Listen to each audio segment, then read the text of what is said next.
Qu'en est-il des autres communes qui n'ont pas été encore répertoriées? Alors, nous avons un protocole qui a été établi par les services du patrimoine de la CTC qui sont là aujourd'hui avec nous et qui, comme je l'ai dit au tout début, ont participé très activement à ce projet. Donc, ce sont eux qui ont défini l'ordre de priorité. Je pense qu'ils vont pouvoir répondre sur cette question du reste des communes. Si tu veux bien, Angélique, prêter le micro à Jean-Charles ou à Sophie.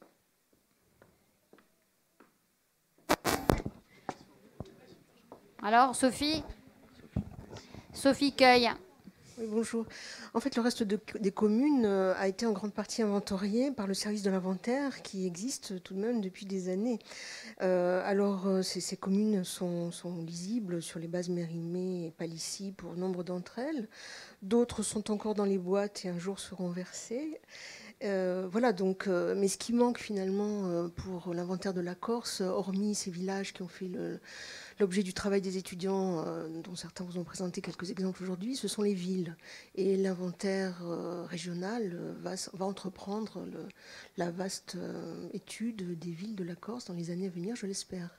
Donc voilà, c'était un travail en binôme avec l'université, mais le service existe et travaille aussi.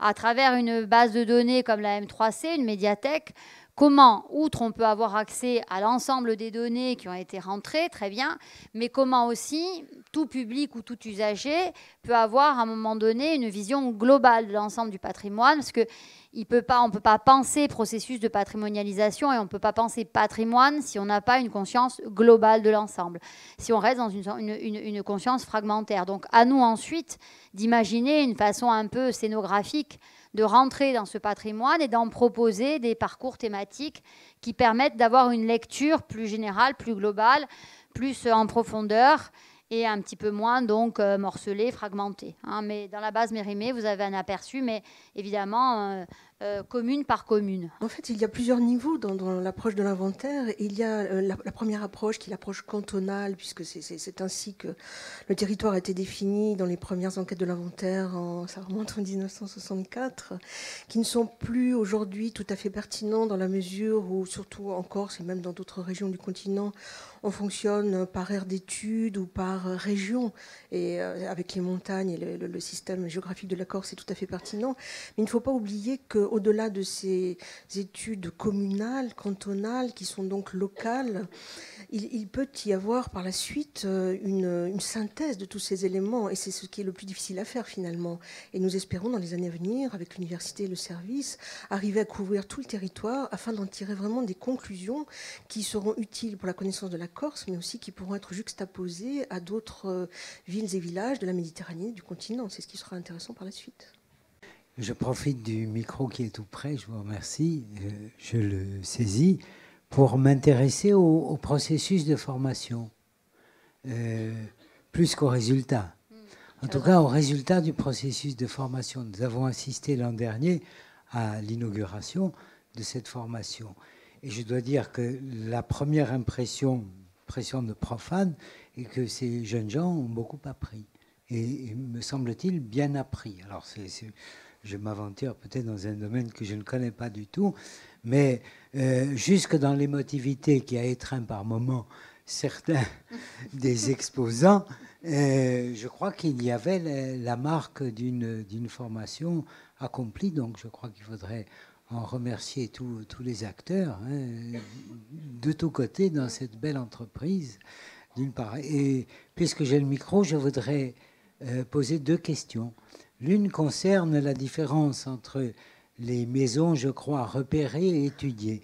Il m'a semblé qu'il y avait quelque chose qui, pour la compréhension du profane, n'allait pas très bien, parce qu'on peut imaginer que ce qui est repéré représente un nombre supérieur à ce qui est étudié. C'est toi aussi, voilà. Je te remercie de m'accompagner dans l'aporie. Et la deuxième question, alors je crois que je l'ai un peu oubliée, mais non, c'est celle-ci. C'est celle des enquêtes orales dont vous avez parlé, en particulier, me semble-t-il, l'avant-dernière, a parlé avec beaucoup de persuasion et et d'émotion presque esthétique de cette rencontre avec la mémoire orale, avec la parole des gens. Alors, quelle trace? Je crains que vous n'ayez pas gardé de paroles vives, mais que vous ayez simplement retranscrit ce qui vous avait été dit. Est-ce que vous avez gardé une parole, quelque chose d'oral? Est-ce que des bancs? Alors peut-être, oui. Sophie, avant de donner la parole à Anna-Marie et à Noël, je veux juste parler des étudiés, des repérés. C'est vrai que les étudiants ont parfaitement compris le système de l'inventaire et du coup ont été un peu elliptiques pour le public de néophytes que vous êtes pour nombre d'entre vous.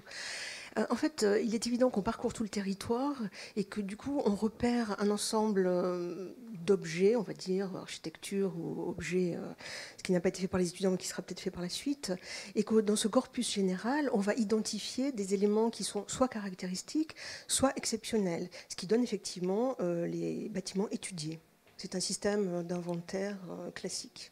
Je donne la parole pour le côté plus ethnologique, et c'est vrai que l'inventaire, maintenant, se penche un petit peu vers des problématiques de patrimoine immatériel, de récollement, de phrases et de discours par les anciens qui disparaissent, mais c'est vrai qu'on n'a pas tellement, en tout cas pour le service, les moyens de récoller, de retenir ces éléments, et on ne les enregistre pas. Et je ne sais pas si les étudiants l'ont fait, mais en tout cas, nous, non.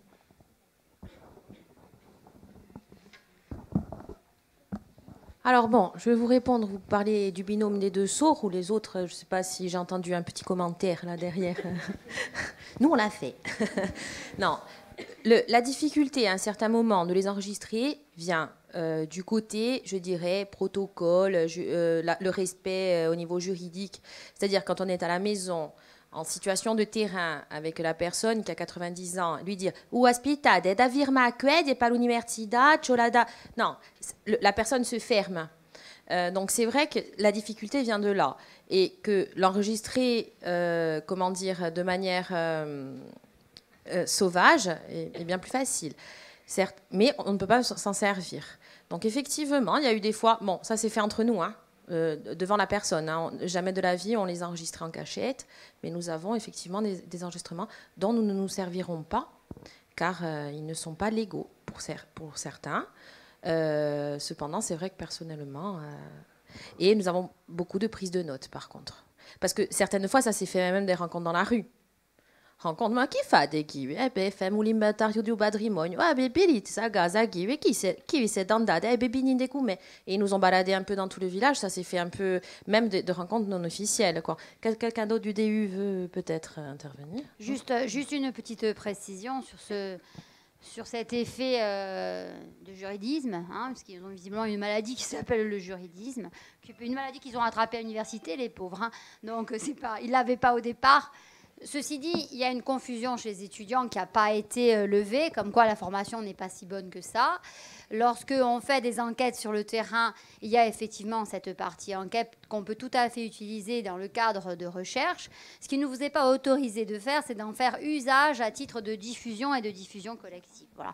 Donc c'est un petit peu différent. Donc après, on peut évidemment, à partir de ce que vous avez collecté, utiliser une partie à des fins pédagogiques ou scientifiques. On peut exercer ce qu'on appelle le droit de citation. Voilà, hein. Donc il y a le droit, il n'y a pas de juriste dans la salle, en principe je ne devrais pas me faire d'ennemis. Le droit, ce sont des règles qu'on contourne aussi, hein. Donc à un moment donné, il faut juste rester effectivement dans les clous, mais en même temps, toutes les situations, sinon grosso modo, ça n'évolue jamais, hein. Voilà, donc il faut, voilà, pour les matériaux qui ont été récoltés, a priori, de toute façon, comme tous les matériaux que les chercheurs récoltent et mettent dans une base, à des fins scientifiques au moins, ils seront effectivement déposés et conservés. Ensuite, c'est la question de l'usage où effectivement tu ouvres au fur et à mesure des parties de ce corpus pour de la diffusion ou pour de l'usage plus vaste. Et la question aujourd'hui numérique, évidemment, pose forcément ces questions-là, hein. Mais ça fera avancer le droit aussi que de se trouver dans des situations où effectivement il faut transférer. Donc il y a eu, je pense, enfin en tout cas c'est les consignes qui avaient été données au départ, d'essayer coûte que coûte d'enregistrer ou de photographier ou d'essayer d'accumuler d'autres données. on va appeler ça des données de recontextualisation, hein, au moins dans les utilisations, dans les usages. Après, tout est fait de mémoire que pourrait produire tel ou tel discours sur tel ou tel bâti. Je pense que ça, ils avaient en tête effectivement de pouvoir le recueillir. Après, quand ils se sont retrouvés sur le terrain avec leurs appareils, il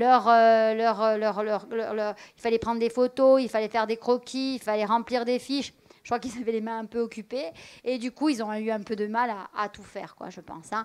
Mais sinon, je pense que ça peut être aussi, au moment de la restitution, enfin moi, je l'ai vu pour certaines expos.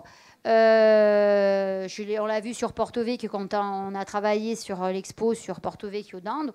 Quand les gens sont venus, ce qui était intéressant, c'était justement les commentaires des gens sur les films et sur les photos qui avaient été faites maintenant, avant, etc.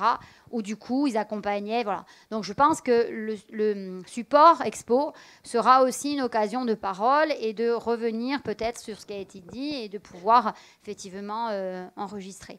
Après, le document que signent les personnes, c'est vrai qu'en général, c'est ce que je disais tout à l'heure, on a un sentiment de dépossession ou on a un sentiment à un moment donné de... Alors que normalement, c'est fait pour protéger, hein, mais visiblement, c'est pas encore... je crois qu'il y a de la pédagogie en matière de droit à faire.